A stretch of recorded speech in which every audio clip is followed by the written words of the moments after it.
Фатима, давай, папаңа не айтасың, айтшы. Базарға барген. Пап, ойыншыққа бер. Ойыншыққа бер. Ол үшін беттен сүйгізу керек. Жарайды, ала ғой. Ана голубой ұнамайды, осы ақ па? Пап, телефон давай.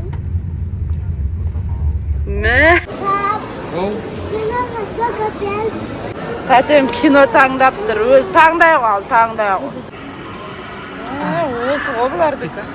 Сладкоежка жиндеп атыр бір өзі.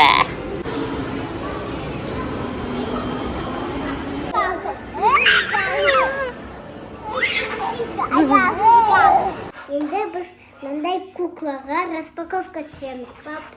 Спички, стичка, аяз, жгак, жгак, жгак. Рахмет, пап. Міне, жаңағы сатып алғаны мынау үлкені. Сөйтсе, ака